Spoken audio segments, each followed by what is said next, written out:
We eagerly awaited the arrival of the passengers in the airport baggage claim area. My brother-in-law Bob was there with his two daughters, Danica, 9 years old, and Louisa, 7 years old.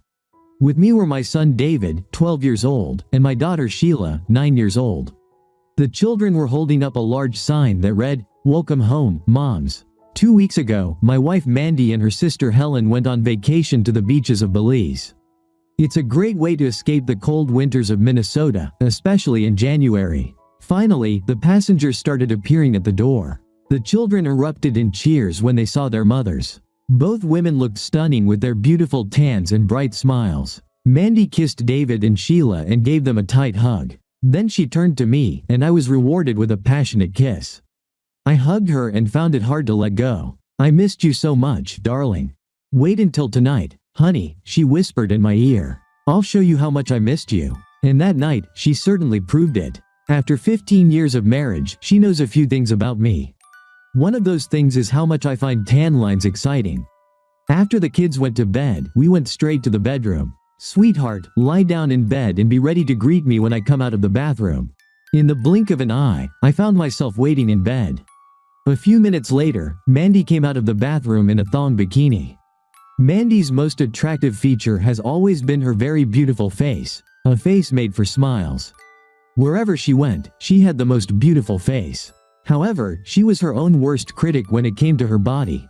She felt she was too short, too skinny, not big enough in the chest, too thick in the hips. A side effect of 2 pregnancies was that her breasts had become fuller and more voluptuous. The thong bikini certainly showcased her lovely curves. But the best was yet to come. Mandy stood at the foot of the bed, displaying her gorgeous golden tan acquired on the beach. First, she slowly pulled down the thong, revealing a white patch of skin in the front. There were faint tan lines where the thong straps had been. The sight made me come alive. She slowly unfastened the bikini top, letting the fabric hang from her chest. Finally, the bikini fell to the floor, exposing her white breasts. I immediately crawled to the foot of the bed, grabbed her by the waist, and pulled her close, kissing her white breasts while my hands caressed her body. My kisses gently trailed down from her chest. We spent a good part of the night rediscovering each other. A few days later, Mandy was cleaning the bathtub. I stood in the hallway, enjoying the beautiful view of her moving buttocks. Mandy sensed my presence and glanced over her shoulder. "What are you standing there for?" "I'm looking at you and thinking about what I would do if you weren't wearing pants and the kids were already in bed," I replied honestly. "Pervert," she giggled. "Tease." She stood up and walked over to me. She took off her plastic gloves, tossed them over her shoulder right into the sink, and teasingly approached me, swaying her hips.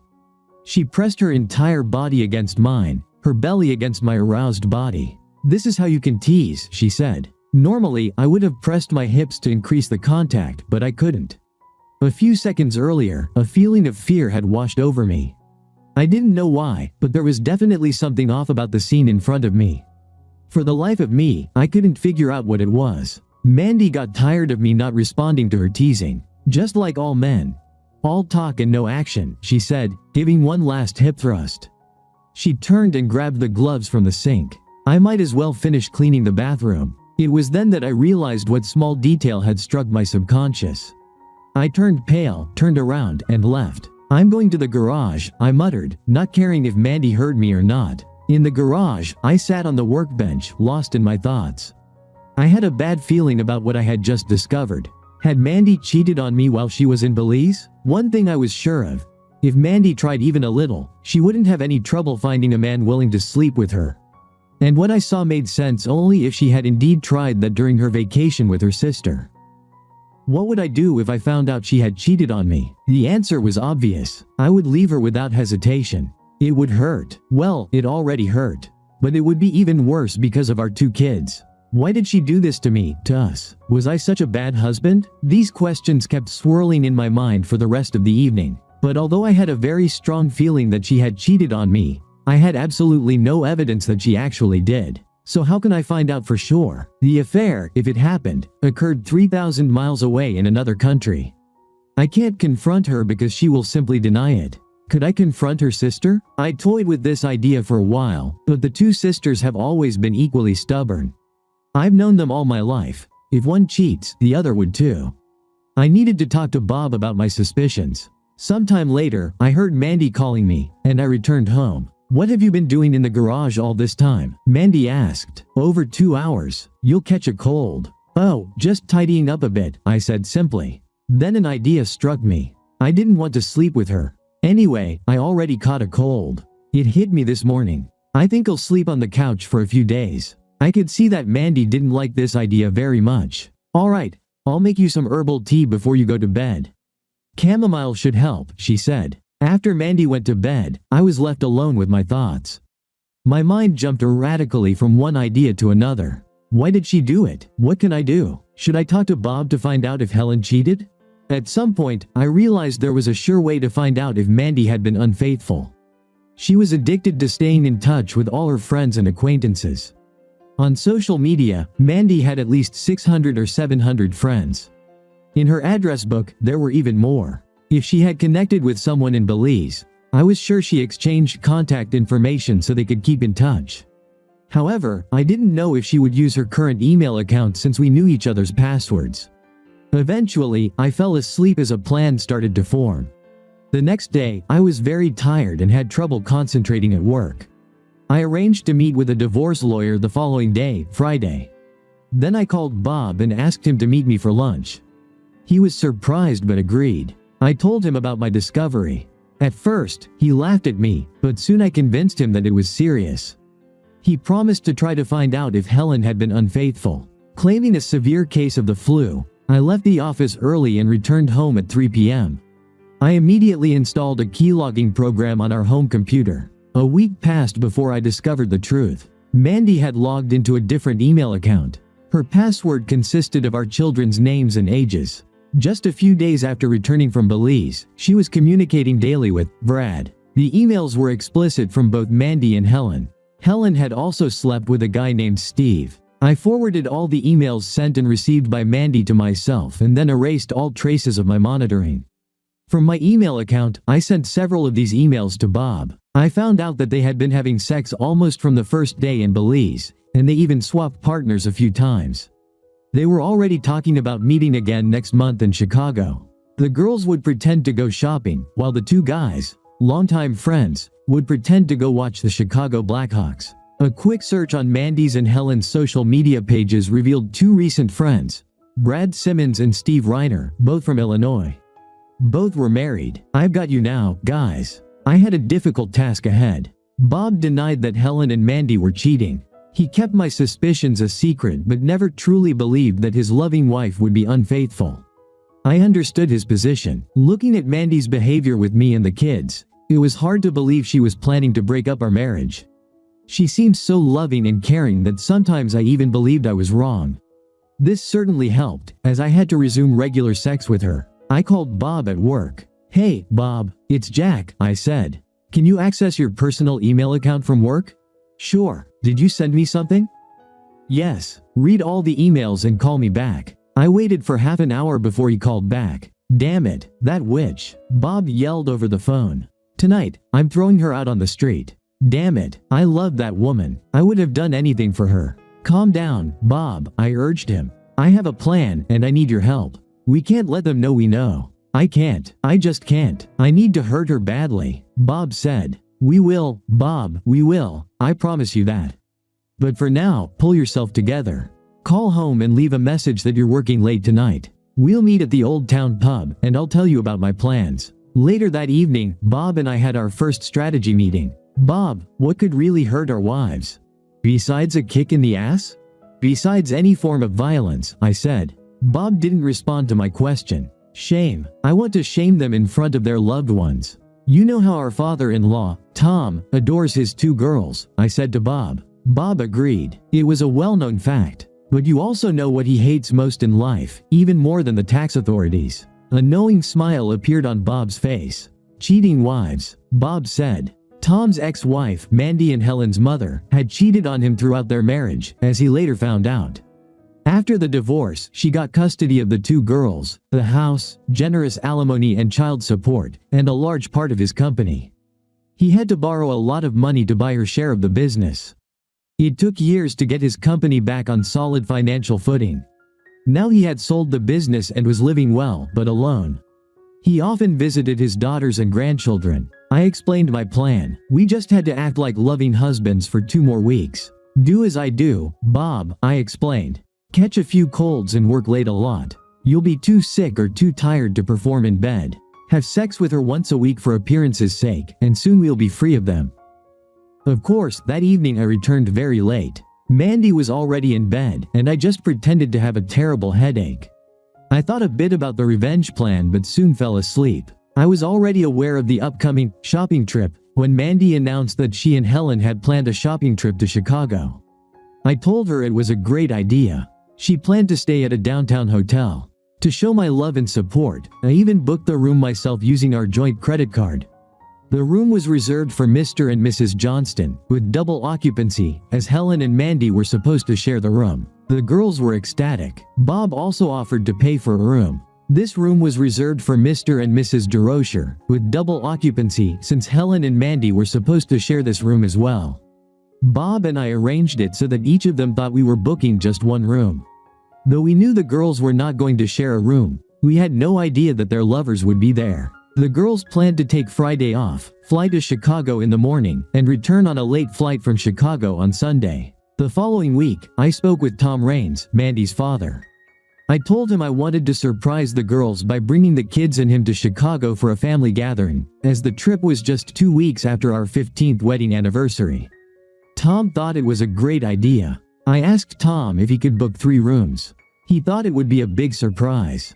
Bob and I were disgusted by our wives' behavior that morning when we dropped them off at the airport. They acted like 2 schoolgirls going on their first date, laughing at everything and nothing, brimming with nervous energy. At the security gates, we kissed them on the cheek. They didn't even notice that neither Bob nor I said, "I love you." Bob drove us back into town. I took out my cell phone and made a quick call. "Hi, this is Johnston," I said to the private detective I had hired. "They'll be landing in Chicago soon. Is everything in place?" "Yes," Alan White replied. "They will be in rooms 201 and 203, and everything is set up for both audio and video. I'll have everything ready for you when you land tomorrow." The next morning, we all met at the airport. During the flight, Tom switched seats with my son David and sat next to me. "Listen, son, don't think that I'm just an old foolish geezer," he said to me. "You and Bob look like you're heading to a funeral. The 2 of you are up to something. What's the problem?" "I'm very sorry for keeping you in the dark, Tom," I replied. "I know you love your daughters more than anything in the world. I'm afraid I have some very bad news for you. They're cheating on you, guys, aren't they?" he asked bluntly. "Yes," I replied. "They slept with 2 guys they met and had sex with for 2 weeks while they were in Belize. I have a private detective gathering all the evidence we'll need for the divorce, and we'll file it as soon as we catch them in bed with their lovers." Tom fatherly placed his hand on my shoulder. "I'm very sorry, son. I know how painful this is. I had hoped that the few years they spent with me would instill some sense in their heads, but I'm afraid being raised by their mother for most of their teenage years had a constant negative influence on them." Tom cried. "I didn't know I could suffer so much again," he said quietly. Regaining composure, he stood up and returned to his seat. Alan White met us at Chicago Airport. He came to me with 2 envelopes, one for Bob and one for me. They contained a set of compromising photos and a DVD recording of last night's events. He informed us that the processing server would contact us soon and that his operative was monitoring 2 bedrooms. His assistant would inform us of the most compromising and awkward moment to burst in on the lovers. Simmons and Rayner's wives will receive similar packages by midday. Bob and I asked Tom and Alan to watch the kids for a while. We needed to see how bad things really were. My heart sank when I saw Mandy in every imaginable sexual pose. There was even a photo with 2 idiots at once. As far as we could tell, they had unprotected sex. Bob and I will need to get tested for venereal diseases in Minneapolis. Then Alan White called his assistant to find out if the way to the hotel was clear for us. The lovers had gone to lunch, so everything was fine. Tom booked 3 rooms. Bob and I asked for an extra key card for rooms 201 and 203, registered under our names. Both key cards were issued after the clerk checked our IDs. We told the porter that our kids had planned a surprise so he wouldn't alert our wives. We all went up to the 3rd floor where our rooms were located. After an hour of waiting, Alan White called. They're back from lunch and in their rooms. They've switched partners. Mandy is with Rainer now and Helen is with Simmons, he said. I'm in the lobby and the processing server just arrived. I'll send him to your room. I turned off my phone and got out of bed. Time to go, kids, I said cheerfully to the children. And don't forget what I told you, Sheila, and you too, David.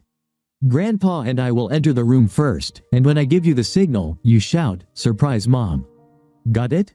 No problem, Dad, said David. And under no circumstances enter the room until I tell you to. We climbed the stairs and stopped in front of room 201. I inserted the key and quietly opened the door. Tom and I entered, with the two children following us. However, they didn't wait. As soon as the door opened, they shouted, "Surprise, Mom, we're here." Mandy was lying on the bed on all four of them and Rainer was behind her. Our appearance was indeed a surprise. Rainer rushed to the pants lying on the floor, quickly put them on, grabbed the rest of his clothes, and dashed out of the room. Well, at least he reacted quickly. Mandy jumped off the bed and tried to gather her clothes. No, this can't be happening. No, what are you doing here? She exclaimed. Hey, Mommy's naked, Sheila squeaked, squeezing between Tom and me. I snapped my fingers. The process server entered the room. Mandy Johnston? He asked the only naked woman. That's my mom, Sheila said, trying to be helpful. The process server handed her an envelope. You've been served, he said and took a photo of Mandy holding the envelope, trying to cover her chest. He left. Come on, kids. Let's leave Mom while she gets dressed. We exited the room. Mandy was crying on the floor. She knew all too well what was in the envelope. Bob and his children were in the hallway. Bob, I said, now it's your show. Things didn't go as smoothly with Helen. Simmons was an aggressive type. When he was pulled away from having sex with Helen from behind, he became very angry at the uninvited guests. He punched Tom in the face. Bob didn't need any more incentive to express his disappointment, and the first thing Simmons felt was Bob punching him. Helen scratched his face, defending her father. It was a worthy gesture on her part, to protect her old man. I entered the room, grabbed Simmons, and threw him into the bathroom, away from the children's sight, tossing his clothes after him. Get dressed and get out of here, jerk, I said. Tom, Bob, and the kids left the room. Without any shame, Helen followed them, covered only by a blanket. Her father turned to her with a stern face. Go back to the room and get dressed. Like the little girl she was at heart, she turned and went back to the bedroom. The process server had disappeared during the argument but now stood in the doorway. Ellen DeRoche? Yes. He handed her an envelope.